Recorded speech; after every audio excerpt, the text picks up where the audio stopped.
This is a segue from suburbanization. I'll let your expertise speak to that. But my next question is, I'm wondering what were the major human forces acting upon the environment in the post-World War II period? Like, pre was the scientific farming and so forth, but what was happening to human communities and human decisions about how to use their landscape after World War II? Well, I think there were a lot of big changes. I mean, the 1950s were a boom decade. I mean, for the economy, and I think that I say somewhere in my book, poverty is a powerful preservative. Not that you'd advocate it as one, but the corollary is also true. That I think a lot of things were were hurt by that boom, and a lot of things were helped. I mean, people certainly lived more comfortable lives. It changed the balance between the sexes, and in that more women stayed home, and there were fewer women going out to work for good and for ill. There were good sides to that and bad sides to that.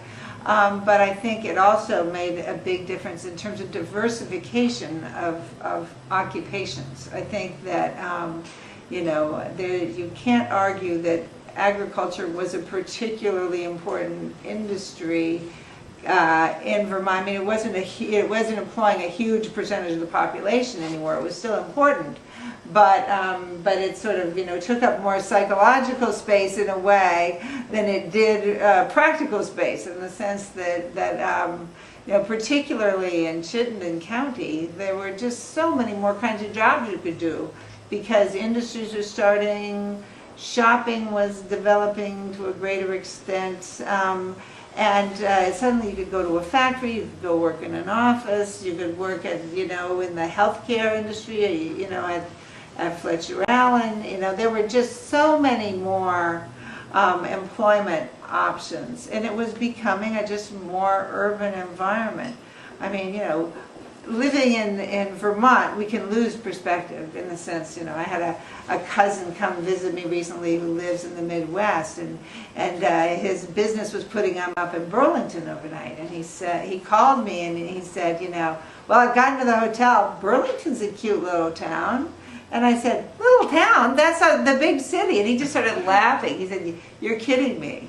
I said, it's the biggest city in Vermont. And he's like, you're joking. He couldn't believe it.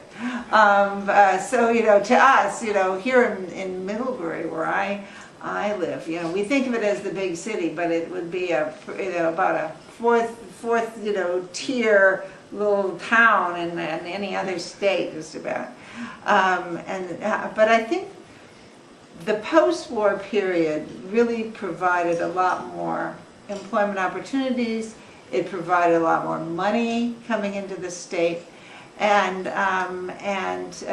they needed more housing, and so they started building along Route 7. Transportation.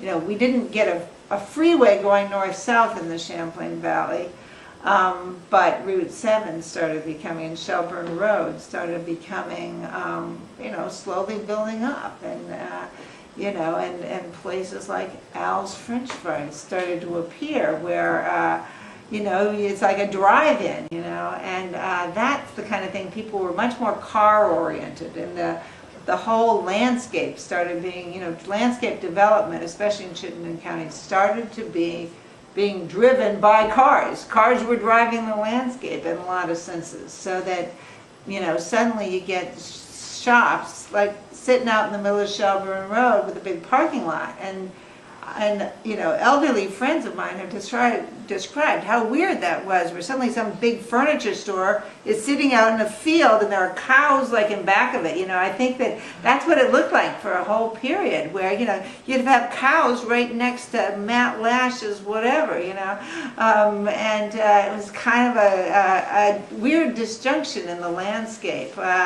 where things were still agricultural in South Burlington, and yet there were these kind of sprawl, little bits of sprawl appearing.